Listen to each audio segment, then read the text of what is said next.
Bienvenidos a Vino Natural, el podcast de vino natural en español.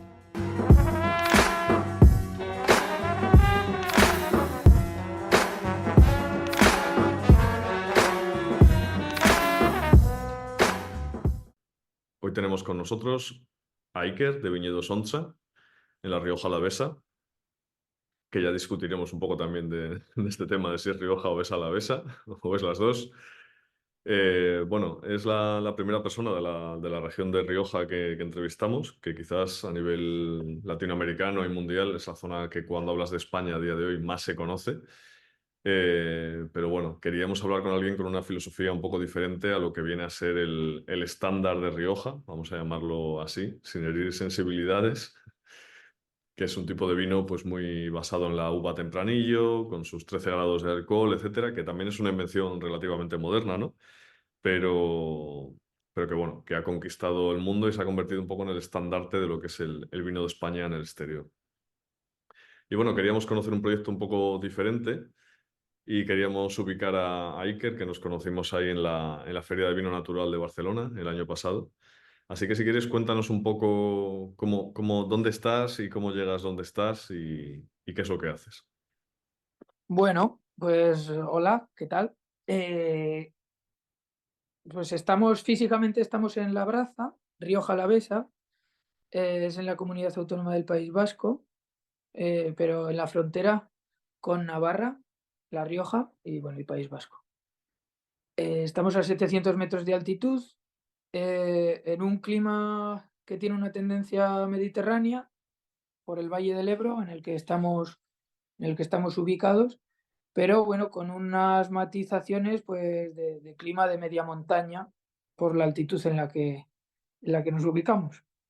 Entonces, así por resumir un poco la historia del proyecto, que es bastante corta, en 2016 decidimos, después de mi pareja y yo, después de haber estado viajando y visitando diferentes proyectos agroecológicos alrededor del mundo, bueno, ya al principio en Sudamérica, yo estuve en Escocia y luego donde nos conocimos en la península ibérica, en España, en Palencia concretamente, a Mayuelas, un pueblo muy interesante.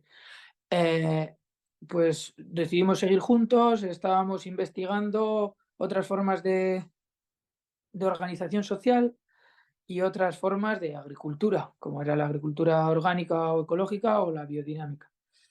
Ese viaje pues nos dio mucha información de lo que queríamos y sobre todo de lo que no queríamos y decidimos comenzar el proyecto en Labraza, donde estamos ahora, el pueblo donde mi familia tenía viñedos. Nuestra inicial ambición no era necesariamente hacer vino, sí era trabajar en agricultura ecológica, sí era cerrar los círculos y sí era aportar al mundo un alimento saludable. El vino fue circunstancial en un inicio y posteriormente, pues a medida que me fui formando y aprendiendo de los mejores que encontraba en el camino, que todos, por cierto, me han aportado mucho y con mucha ilusión, pues se le fue cogiendo un poco ya lo fui profesionalizando, por así decirlo. Con esto quiero decir que yo no soy ni enólogo ni vengo de esa rama. Y bueno, empezamos en 2016 con 3.000 botellas y ahora mismo pues ya estamos después de 6 7 años, pues estamos entre 15.000 y 20.000 botellas de producción. Así que es cierto que nuestro proyecto va más allá que el vino, aunque lo más conocido hoy por hoy es el vino. Nuestra idea, ilusión y nuestra ambición es generar un proyecto más holístico, con más personas, en el que ya de momento estamos comercializando aceite de oliva, estamos recuperando almendra ecológica, almendros antiguos que, bueno, poco a poco vamos vendiendo en grupos de consumo y alguna cosita más que, bueno, que ya irán viniendo. Muy interesante. ¿Y el vino, digamos, de dónde viene? Es decir, ¿viene de familia? ¿Es una herencia? No sé, o es algo a lo que llegáis buscando activamente, intencionalmente un viñedo para hacer este proyecto? ¿Cómo llegáis a este espacio? No, bueno, a ver, en mi familia eran agricultores o éramos agricultores y somos. Entonces había viña en propiedad, también viña arrendada, más de la que puedo elaborar hoy por hoy, trabajamos. Entonces, pues lo malo de esto es que tenemos mucho trabajo, trabajamos alrededor de 25 hectáreas de viña. Lo bueno de eso es que como solo hago 15-20 mil kilos, tengo una capacidad muy alta de elegir lo que yo considero lo mejor. Entonces, esa es nuestra potencialidad. Y pues teníamos viñas de todo, pero sobre todo llegué en un momento hace 7 años en el que todavía quedaban viñas de 90 años, pocas, de 60, unas cuantas hectáreas de 40 años, en vaso todo. Y pues ya estábamos en un momento de decir, ostras, esto produce poco, si somos agricultores que se producen kilos, como era lo que era el proyecto antes de yo llegar, pues empieza a ser flojito. Si queremos que esto, mantener esto, hay que darle una vuelta, hay que poner en valor el producto, en este caso la uva. Entonces decidimos comenzar a elaborar. Comenzamos con una viña, mi viña favorita, una viña que compró mi abuelo, que tiene más de 90 años, 10 variedades de uva, hacemos un vino de esa parcela que se llama Garaya. Garaya en euskera quiere decir algo así como el de arriba o la de arriba, que es una de las viñas más altas que elaboramos en altitud. Y nada, empecé así, y poco a poco, cada año pues fuimos metiendo alguna parcela más, algún concepto de vino más diferente que no conocíamos hasta ese momento, como el ancestral o como un blanco macerado, que yo en mi casa nunca se había hecho vino profesionalmente, pero sí se había hecho vino para casa, pero nunca había sido blanco. Entonces para mí era una novedad. Entonces, bueno, pues poco a poco, aprendiendo, probando, preguntando, pues hemos ido andando el camino. Has dicho 10 variedades en Rioja. En esa viña hay más de 10 variedades. Yo me sé por lo menos 10, pero hay variedades que no tengo claro lo que son. Sé que hay variedades, pues yo qué sé, está en la Tempranillo, Garnacha, Graciano, Mazuela, que es la cariñena en otros sitios. Luego hay blancas como la Viura, Calagraño, Parrillera, que creo, no estoy seguro, pero por lo que veo, creo que es la misma que la parellada catalana. Está la Malvasía riojana, blanca también, pero luego hay otras variedades como la Miguel de Arco, que es tinta, que viene de Aragón, Cojón de Gato y alguna otra uva que son para comer. Claro, no. Son no muchísimas cepas de cada una, lógicamente, pero vamos, da un vino verdaderamente único. Sí. Sí, de hecho cuando lo probé, me parecieron vinos, cuando probé vuestros vinos, me parecieron vinos como muy, muy elegantes y a la vez complejos, pero que también tenían un perfil Rioja, en cierto modo. Me resultó bastante curioso. ¿Cuál era vuestra filosofía de elaboración en este sentido? ¿Era continuar un poco lo que se hacía? O si quieres, lo podemos formular desde un punto de vista histórico. ¿Cómo se hacía el vino o qué se hacía con la uva tradicionalmente en tu familia? ¿Estabais en una cooperativa, vendíais la uva o se elaboraba un poco de vino para casa? ¿Cómo era un poco la situación en esta zona Bueno, fronteriza? sí, bueno, cuando yo llegué, realmente se vendía toda la uva. Se vendía toda la uva, no eran a cooperativas, pero bueno, eran a grandes bodegas, a varias grandes bodegas y se vendía la uva. Hoy por hoy se sigue vendiendo la uva, aún con certificación ecológica y eso, se sigue vendiendo una gran parte de la uva.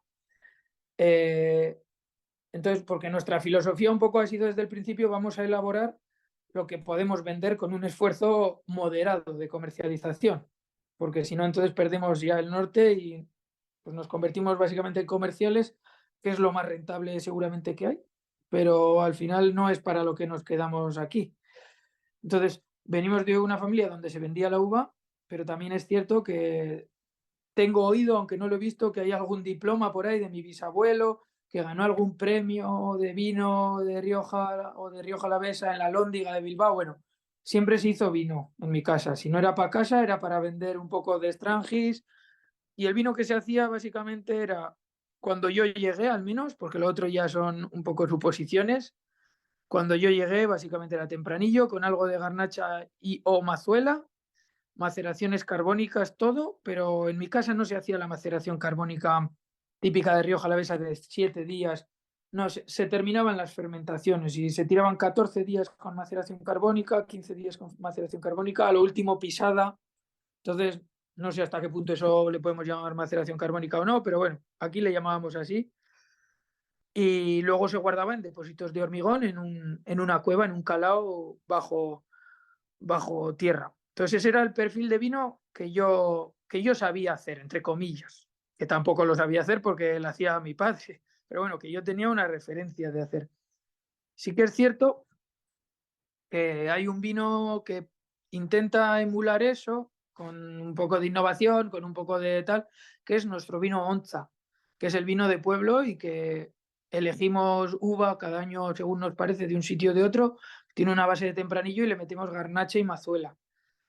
Lo único, la diferencia que le metemos, porque aquí ya te fijarías que básicamente en este pueblo, por la altitud y también por el terreno, yo creo, hay bastante concentración tánica y bastante concentración de fruta en general.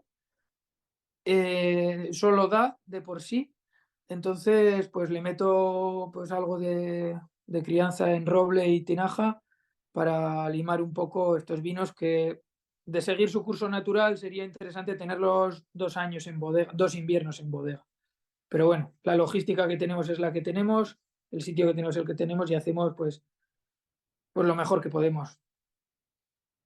¿Y tienes alguna referencia de cómo eran los vinos de tu bisabuelo? Me refiero Pues sobre todo a la parte enológica, es decir, se le añadían ya sulfitos. Hombre, en Rioja siempre estuvo muy cerca de Francia y tenía esta tendencia, ¿no? A importar técnicas y tal. Pero no sé si tu padre se acordaba quizás o de cómo eran esos vinos. sí, yo los vinos de mi abuelo, me acuerdo, y sí tenían sulfitos, verdaderamente tenían pocos. Pocos me refiero porque no los necesitaban porque enseguida se terminaba o porque, bueno, pero sí que he preguntado a mi abuelo cuando vivía, que fue hace un año más o menos cuando falleció, sí que le preguntaba sobre el uso de sulfuroso y siempre me decía, chaval, hasta que no se trajo el sulfuroso, no se empezó a poder pasar el vino del verano con cierta holgura. Quiero decir que lo que me venía a decir es que a partir de verano, después de verano, si no, antes de traer el sulfuroso, que él lo había conocido, el no uso, pues había vinos que daban problemas. Había vinos que daban problemas. Sí. Bueno, ¿y cómo estáis un poco viviendo es toda esta historia de la Rioja Alavesa y de la Deo Rioja? Quiero decir, estáis en una zona que en realidad estáis mucho más cerca de Logroño que de Vitoria, ¿no? Pero a nivel, o sea, esta división Rioja Alavesa, Rioja, Rioja, ¿cómo se Ya, vive, digamos, a nivel local? O cómo lo veis vosotros? ¿Cuál es vuestra relación con la denominación de origen? Todo este tipo de ya. Yo voy a decir más bien cómo lo vivimos nosotros, porque no tenemos una relación profesional con la comarca muy amplia por el tipo de vino que hacemos, también dónde estamos ubicados, que estamos en la parte más oriental de la comarca. La comarca va de, por así decirlo, de este a oeste o de oeste a este, como lo quieras ver, y nosotros estamos en el este, pegados a Navarra. Entonces, tenemos 40 minutos o 45 minutos fácil hasta la otra punta hasta la Bastida, por así decirlo, hasta la otra punta de Rioja Alavesa. Entonces, no tenemos una relación profesional como súper extendida, porque al final las ferias no solemos compartir, entonces yo hablaré por mí o por nosotros. Nosotros en el año 2021 salimos de la denominación de origen Rioja. Ya estaba a vueltas lo de viñedos de Álava o no, y salimos simplemente por el hecho de que era una dificultad elaborar vinos naturales dentro de una denominación con esa estandarización del producto. Teníamos problemas para hacer vinos blancos macerados, teníamos problemas para sacar vinos con cierto contenido en volátil, porque aunque en cata podrían pasar, en analítica hay como unas reglas que si te pasas se descalifica antes de catar. Teníamos problemas para, no sé si he dicho, para hacer el ancestral, no está permitido hacer el método ancestral. Entonces vimos que realmente suponía un lastre a nuestra creatividad. Y básicamente estos proyectos el valor que tienen es la creatividad del que está, al margen de que te gusten sus vinos o no. O sea, la diferenciación es la creatividad y su potencial. Su potencial no es el precio barato ni la cantidad normalmente, es lo que es capaz de imaginar con las viñas que le ha tocado disponer, ¿no? Entonces, eso para nosotros estaba siendo a nivel verdaderamente interno un problema. Entonces decidimos salir al principio con miedo, pero hemos visto que para un proyecto como el nuestro, igual para otros sí, no quiero dar ilusiones a otras, para un proyecto como el nuestro, con las botellas que hacemos y el perfil de vino que hacemos, no ha tenido unas consecuencias visibles en la comercialización. Entonces, bueno. Hombre, sí que el perfil de vuestro vino tampoco, digamos, llevar la marca Rioja le puede ayudar demasiado, ¿no? No estáis en un mercado inglés compitiendo por precio, etcétera, etcétera. ¿Cómo ha sido un poco vuestra comercialización? Quiero decir, ¿cómo habéis salido a dar a conocer el vino? ¿O simplemente habéis ido a ferias y ya está? ¿O habéis utilizado un poco redes locales? Porque supongo que vender el vino a nivel local en Rioja es difícil por la competencia que hay de vinos estandarizados a precios bajos, ¿no? ¿Cuál ha sido un poco vuestra estrategia? ¿Intentar ir fuera, Sí, exportar o...? sí, desde el principio, pues al igual que había gente que me enseñaba, y muchas veces eran los mismos, que me enseñaban a sus elaboraciones y me ayudaban, pues también me metían al principio en alguna feria que yo igual por mí mismo no era tan fácil entrar, porque no me conocían, me avalaban, por así decirlo. Y básicamente, por resumir, pues tendremos un 70 o un 80% de venta internacional y el 20% local. El tema local es una cosa pendiente. eh, Tampoco le estamos metiendo mucha energía hoy por hoy porque bastante tenemos con vender el vino como para ponernos un poco tiquismiquis en a quién se lo vendemos. Pero sí que es un tema pendiente que, bueno, estamos trabajando, creamos entre varias bodegas de Rioja Alavesa, Navarra, Guipúzcoa, Vizcaya e Iparralde, una cooperativa de distribución de kilómetro cero, bueno, local, es para vender vinos de País Vasco en País Vasco, básicamente. Eh, la cosa común entre todos era que mínimo tenían que ser bodegas ecológicas y bueno, ese es uno de nuestros motores nacionales, por así decirlo. Y lo demás son cosas, pues bueno, algún distribuidor en Barcelona, algunas ventas en Madrid. Y lo demás está, y luego restaurantes que te piden directamente y que les interesa tu producto. Y así se puede más o menos resumir nuestra comercialización. Qué guay, esto de la cooperativa de distribución. Pocas de estas existen en España. Mm. Sobre el tema del vino natural, ¿cuál es vuestra filosofía y en campo? Quiero decir, ¿tenéis una tendencia más al ecológico o al biodinámico, por lo que entiendo? ¿Cómo es un poco el trabajo? ¿Hacéis todo el tema de los preparados? ¿Hacéis todo según el Sí, calendario lunar o sois un poco más sí. esos? No, a ver, nosotros a nivel personal, tanto yo como mi hermano, como mi pareja, mi familia, eh, tenemos, bueno, tenemos una base de estudio en la que seguimos estudiando, que es la antroposofía, que es la base de la biodinámica, entre otras tantas cosas. Entonces, para nosotros la biodinámica no la hemos utilizado mucho a nivel de difusión, no, no es lo primero que decimos nunca, por su complejidad al explicar y por su posible dificultad de consenso con las personas que lo escuchen. No tenemos ninguna intención de que nadie ni te crea ni comparta lo que piensas. De hecho, eso es una cosa interna. La biodinámica es una cosa interna de nuestro proyecto que hacemos. Nosotros estamos en un grupo de preparados en la zona norte. Hacemos los preparados nosotros mismos con otros tantos agricultores. Muy curioso y muy significativo. Ningún viticultor más. Digo porque esto de la biodinámica en el mundo del vino parece que es donde más hay. En el grupo de preparados de la zona norte, ningún viticultor más que nosotros. Hay ganaderos, hay hortelanos. Digo, por contextualizar un poco qué es la viticultura en el vino. o qué se ha convertido, no todo el mundo, pero en qué se ha convertido la biodinámica en el vino, perdón, como una verdadera moneda de marketing, muchas veces en vez de una vivencia y un trabajo por revitalizar el suelo y los alimentos, que es la esencia de la biodinámica.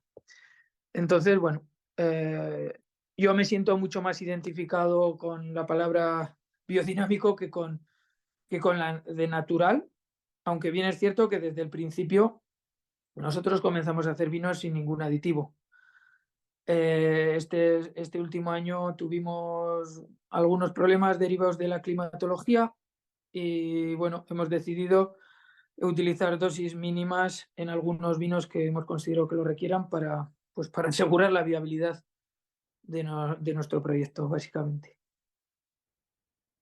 Muy interesante. Bueno, la biodinámica, al final lo que es la carta Demeter, ¿no? Sí que permite el uso de sulfitos y se centra más en la filosofía, ¿no? Que muchas veces prefieres a alguien que está cuidando de un territorio a alguien que igual solo va por ahí comprando uvas aquí y allá y no pone sulfitos, ¿no? Entonces, al final, el tema de cómo evaluar la filosofía del vino natural se vuelve siempre bastante complicada cuando tienes en cuenta todos estos factores, ¿no? Al final, cuando Sí, estás muy, muy vinculado a un territorio, pues ese territorio tiene años chungos y la economía se resiente, ¿no? O sea, esto es lo que hay. Además, con el cambio climático, me imagino que habréis sufrido sequías, este tipo de sí, cosas. Más la sí, granizada sí, bueno, clásica que te puede caer cualquier año. claro. Hace 2 años tuvimos una pérdida de nuestro total, no de nuestra elaboración, sino de nuestro total, que son muchos, muchos, muchos más kilos de uva, del 80%. O sea, estoy hablando de muchos miles de kilos, decenas de miles de kilos de uva que se perdieron. Y los que quedaron, pues no parecían en mal estado, aparente, pero sí que es cierto que se comportaron muy distinto en la elaboración.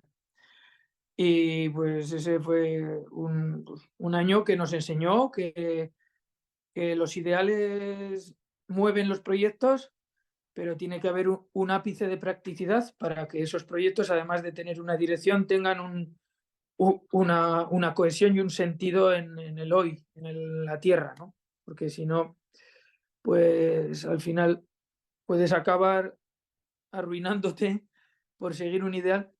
Y además, estos 2 últimos años nosotros hemos estado meditando sobre eso, no solo meditando, sino estudiando em, con base antroposófica y también científica, bueno, que no lo excluiría una cosa de otra, lo que es el azufre para los organismos y en concreto para el vino. Al final sería un buen debate o un buen intercambio de opiniones con gente que ponga mal morro por esto que estoy diciendo, porque hay que conocer, en este caso, los elementos químicos, no solo en su composición analítica cuantitativa, que es muy importante, sino en sus propiedades, para qué sirve el azufre y por qué algo puede necesitar azufre y por qué las personas necesitamos azufre. No estoy queriendo decir con esto que las personas necesitemos sulfitos, ni mucho menos. Pero, pero muchas veces nos quedamos en el lema de la pancarta, que es mucho más fácil que empezar a darle una vuelta a todo y a poner en cuestión lo que sea necesario para llegar a donde queremos llegar. En este sentido, ¿cómo te ves tú en el mundillo del vino natural? Quiero decir, es algo que dices que la biodinámica no la habéis usado como reclamo de marketing, ¿no? A nivel de vino natural o a nivel de presentaros, ¿no? Como bodega, ¿lo utilizáis? ¿Os parece útil o creéis que se está diluyendo en una movida comercial, que es una moda? ¿Cómo lo ves tú? Si crees que es Sí, pues, aplicación, pues de todo lo que has dicho, pues un poco. ¿Lo utilizamos? Sí. ¿Nos parece útil? Sí. Se está diluyendo también. Es una moda, sin ninguna duda. No quiere decir esto, ni quiero quitar valor a las personas que comenzaron con el vino natural, se comprometieron y aún hoy siguen en ese camino.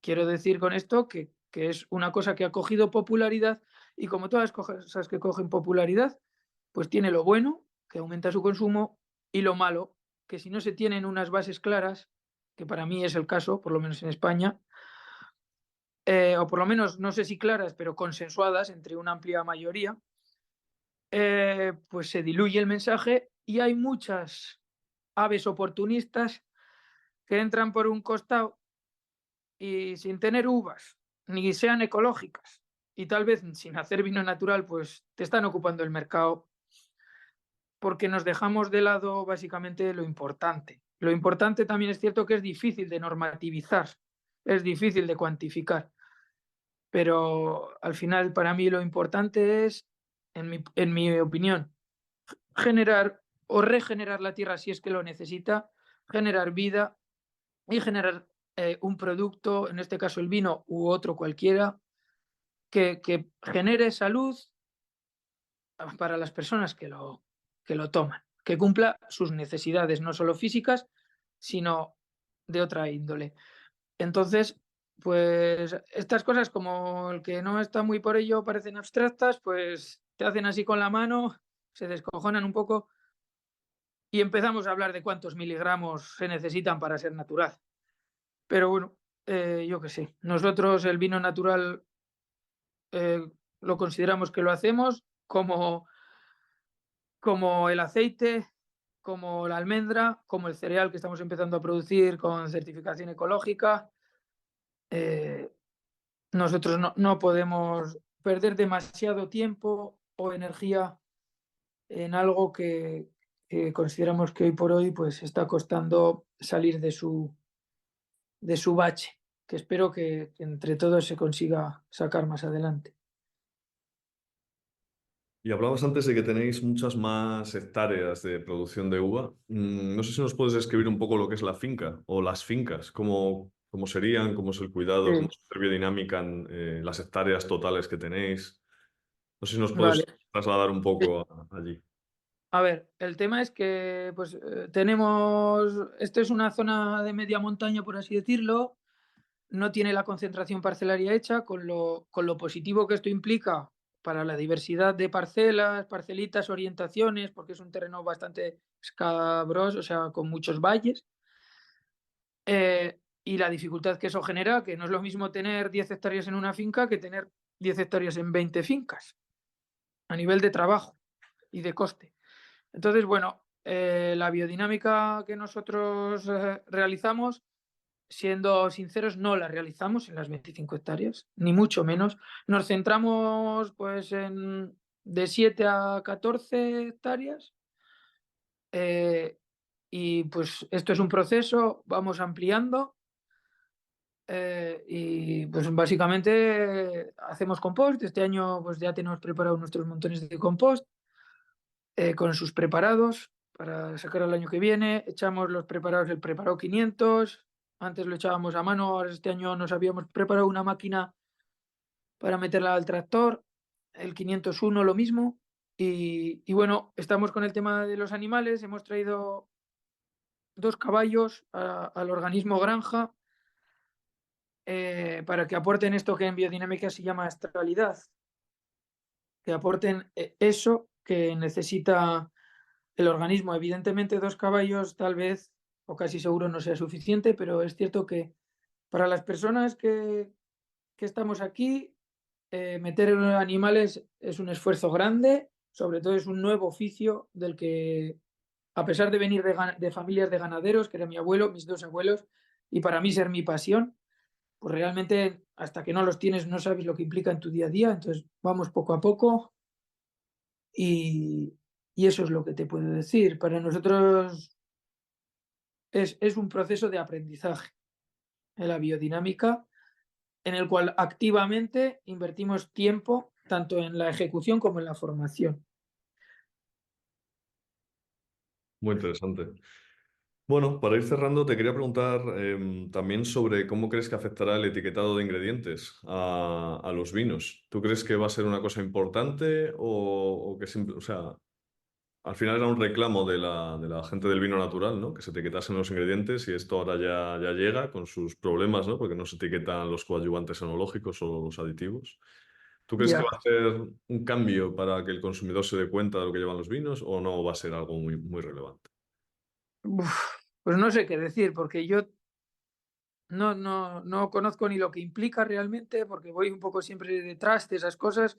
Cuando me toque hacer las etiquetas me tendré que informar a todo correr porque tendré prisa. Pero bueno, es un paso hacia adelante en un sentido. en otro sentido es un paso hacia atrás porque es más burocracia para las personas que etiquetan. En este caso, los que más lo sufren siempre son las personas de menor capacidad, los pequeños agricultores. Pero lo que es la percepción por parte del consumidor no va de una etiqueta o de una no etiqueta. Yo siempre pongo el mismo ejemplo. Hay gente que toma vino natural y le importan mucho los sulfitos y me parece muy importante que le importen y me parece muy bien, pero nadie pregunta cuando vamos al restaurante de dónde ha salido esa lechuga o de dónde ha salido esa chuleta de ternera, ¿no? Lo que quiero decir con esto es que las cosas van a cambiar a partir del interior de cada una de las personas que quieran que cambie, no a partir de una etiqueta. Una etiqueta no va a hacer cambiar ni una ley ni nada. Esa es mi opinión, por lo menos. Igual me equivoco y ojalá. Pero los cambios tienen que venir de dentro, de un compromiso real de cada uno, hasta donde cada uno pueda o quiera para cambiar las cosas.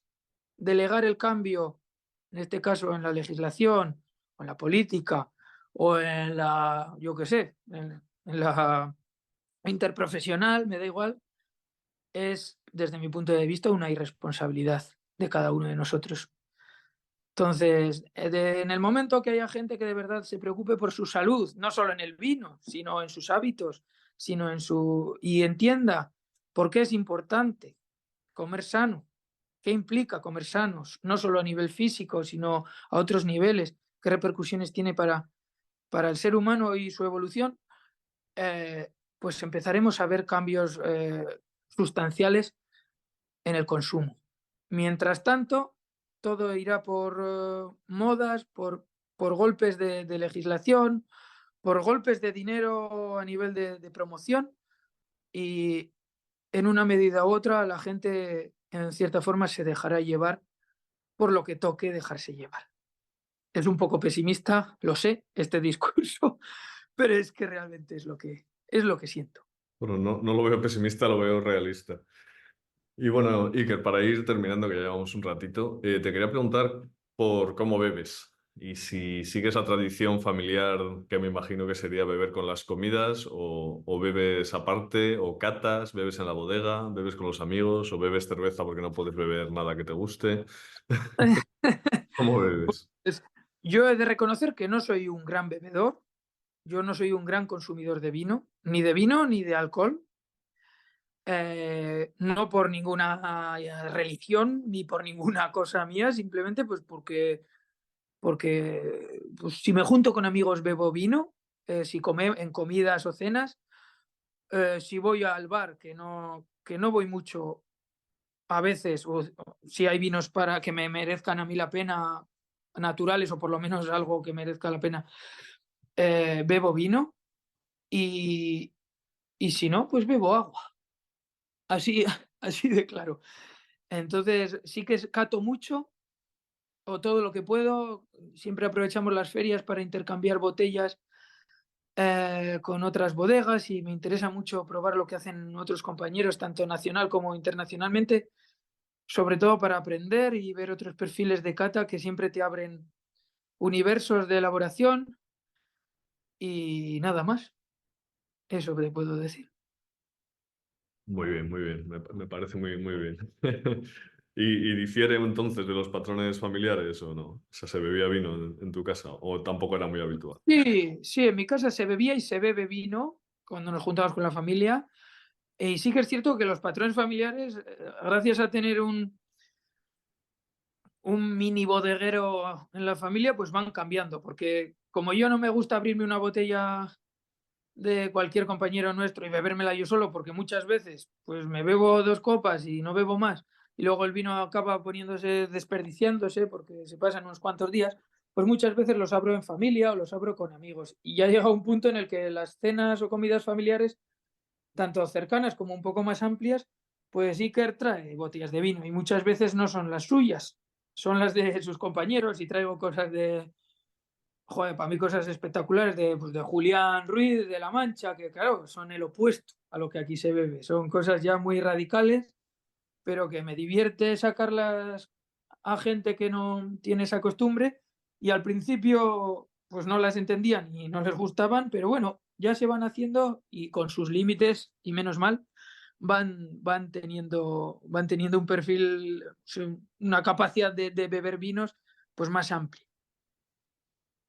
Genial, Iker. Pues nada, muchas gracias y espero verte pronto por aquí, por Tenerife.